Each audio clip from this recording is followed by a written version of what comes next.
Mateo 22, versículo 29. Dice así: entonces respondiendo Jesús les dijo: erráis ignorando las Escrituras y el poder de Dios. Señor, te doy gracias en esta noche. Espíritu Santo, que esta palabra dé multiplicación al 1000 por 1 en nuestros corazones. Que no sea un momento de emociones y cuando salgamos por la puerta las aves, como dice la parábola, y los demonios se roben la semilla sembrada. Espíritu Santo, que sea multiplicada, que te entreguemos todos nuestros sueños y nuestros anhelos, y las promesas se cumplan a su tiempo cuando empecemos a morir a esos deseos que tenemos, Señor. Que se haga tu voluntad en esta noche y que tu nombre sea glorificado una vez más. Hablo ahora mismo a las mentes de los que están aquí, que sean libres en el nombre de Jesús, y que tu revelación llegue a sus vidas para cambiarlos para siempre, Señor. Que tu palabra nos trastorne la vida, nos cambie, que no salgamos igual de este lugar, Señor. Está hecho por tu palabra ya.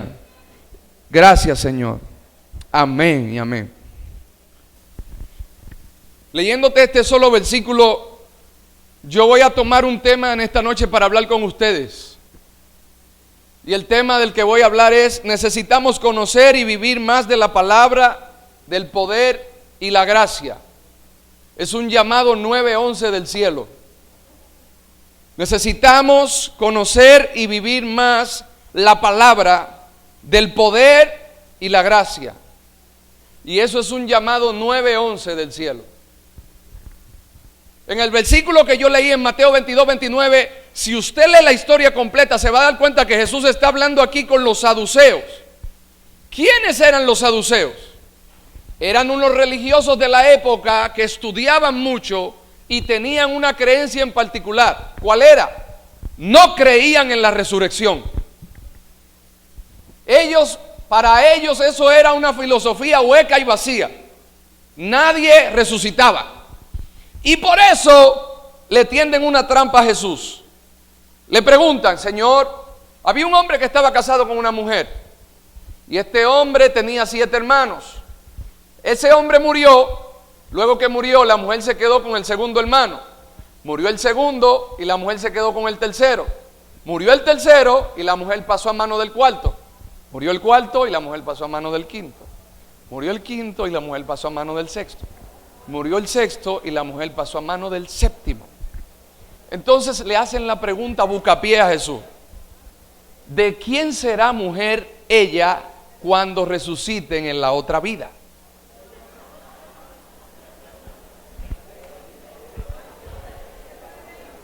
Pero a ellos se les olvidaba que a quien le estaban haciendo la pregunta era a la sabiduría hecha carne.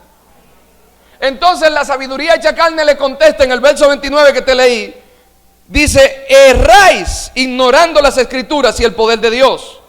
Y dice el 30: porque en la resurrección ni se casarán ni se darán en casamiento, sino que serán como los ángeles de Dios en el cielo.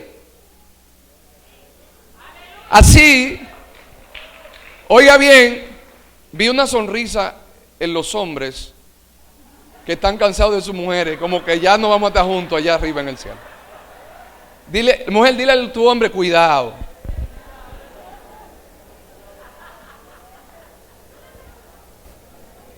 Los saduceos le hacen la pregunta a buscapié a Jesús. Jesús le dice: ustedes están errados. Pero en esta versión que yo uso mucho, me gusta como Jesús le contesta y le dice: Jesús contestó: el error de ustedes es que no conocen las Escrituras y no conocen el poder de Dios.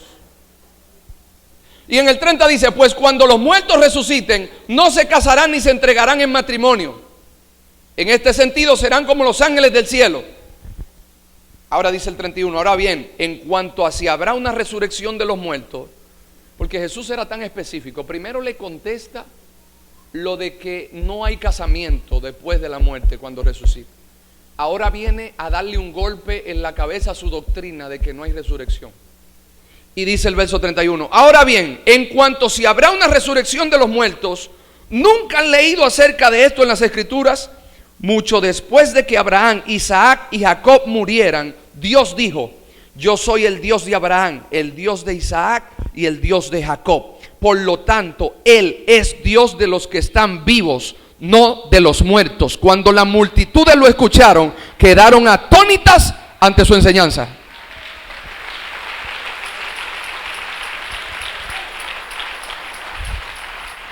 Jesús era el tipo de predicador que cuando tú le tirabas una puya o una indirecta, Él se la llevaba y te contestaba rápido.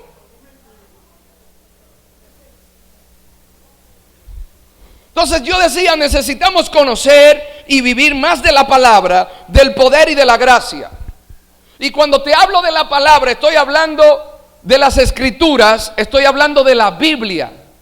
¿Cuántos tienen su Biblia aquí? A ver. Y en su iPad y en su celular, yo sé que ustedes la usan ahí también, levántela.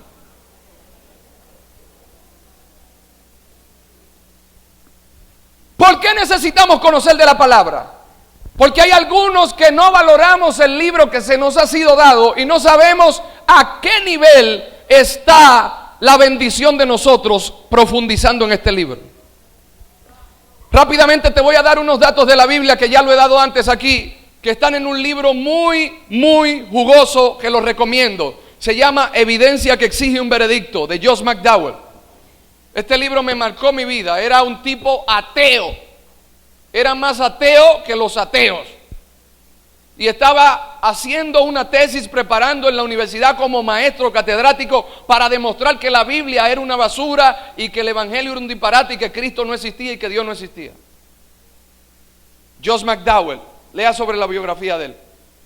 ¿Y sabe qué se encontró estudiando para demostrar que la Biblia no era real y que Cristo no existía y que el Evangelio era un disparate?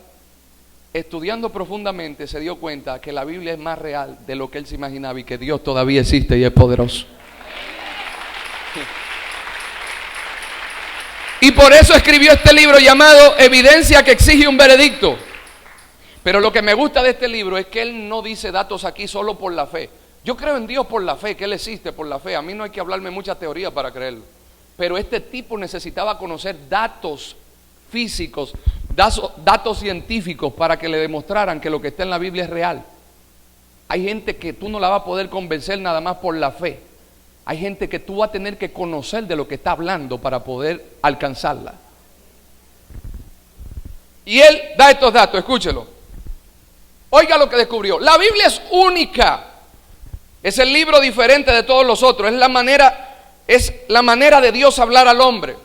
¿Y en qué es única? En su continuidad. He aquí un libro escrito en periodo de 1600 años. Escrito a lo largo de 60 generaciones. Escrito por más de 40 autores de todas las clases sociales, incluyendo reyes, campesinos, filósofos, pescadores, poetas, estadistas, eruditos, etc. Moisés, líder político. Pedro, un pescador. Amós, un pastor. Y músico de esta iglesia también. Mi Dios no es chiquito. Josué, un general militar. Nehemías, un copero. Daniel, un primer ministro. Te lo traigo un poquito a la dominicana porque siento que te estoy hablando con términos de allá, del Antiguo Testamento. Nehemías, un copero. Nehemías, un mesero de restaurante.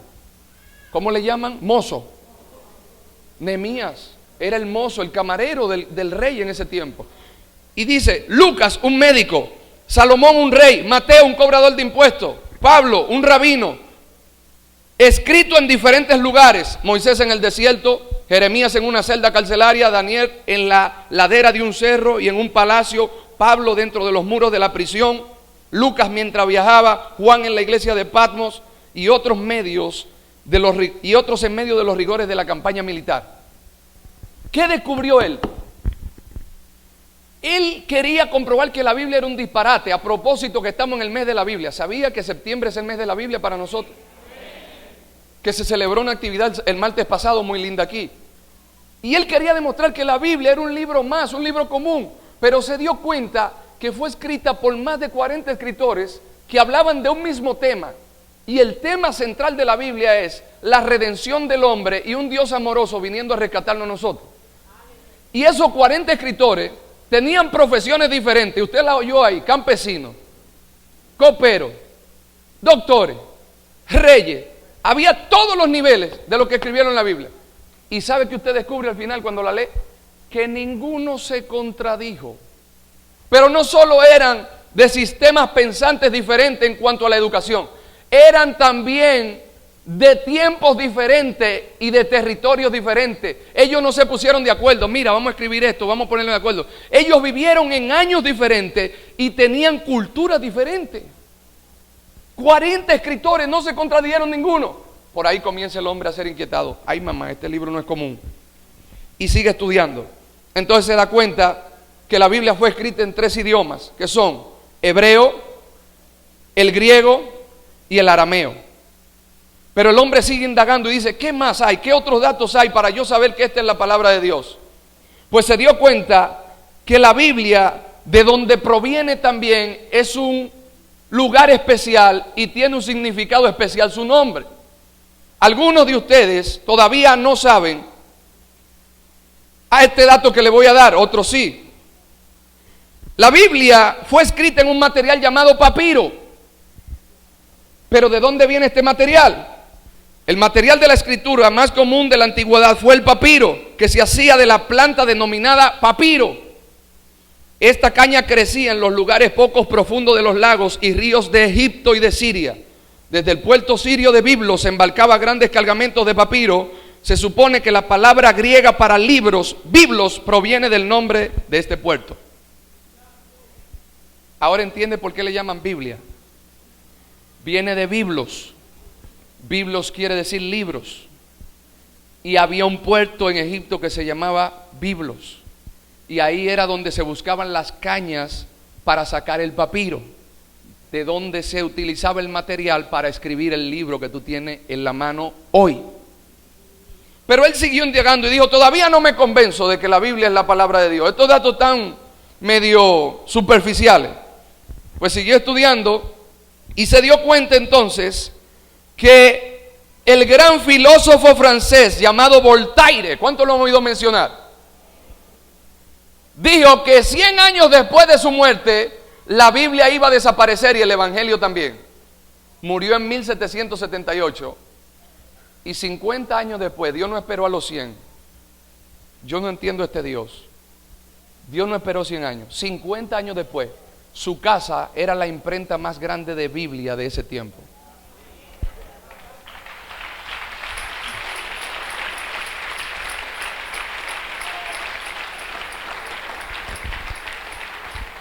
¿Por qué te estoy hablando de estos temas históricos y de estos temas de la Biblia que pueden ser ABC para los que están aquí? Porque hay muchos de ustedes todavía que no conocen el valor del libro que tienen en la mano. Un judío te ve a ti o a mí tirando la Biblia al piso como si no es nada, y es posible que te reprenda o que te vaya encima y te corrija fuerte, porque ellos valoran mucho el libro, pero ellos se van al extremo de idolatrarlo. Ahí es que no podemos caer. Pero hay muchos de nosotros que no sabemos el libro que cargamos. Y ese tipo ateo, estudioso de universidad, catedrático, dijo, me rindo. Y hay otros datos más en este libro que si me pongo a darlo esta noche no termino y voy a seguir. Se convenció de que la Biblia es la palabra de Dios.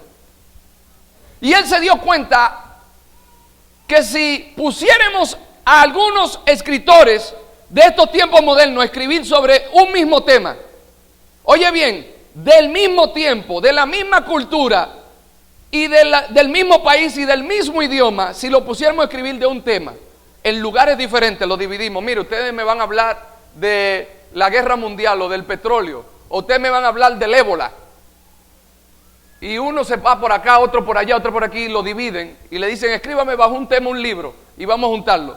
Cuando lo juntan, dice él que se dio cuenta que siempre va a haber contradicciones.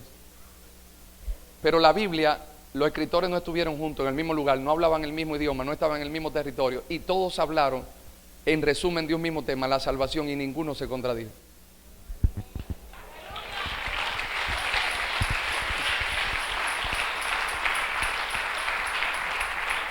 Estoy convencido que es la palabra de Dios. Y dijo un escritor, tratar de detener el avance de la Biblia, porque la han tratado de detener. ¿Usted sabía que la han quemado, la han perseguido? ¿Usted sabía eso?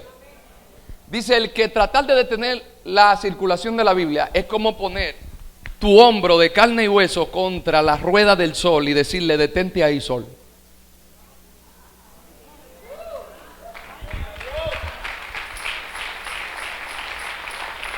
pasaría a un ser humano que trate de detener el sol con su hombro?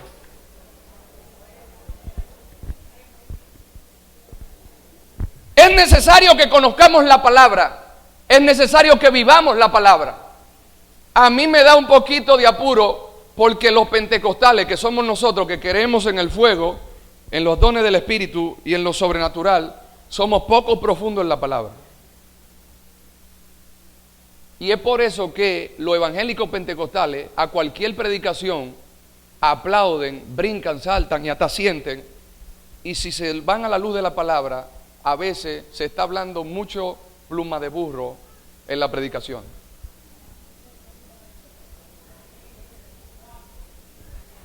¿A qué te estoy retando?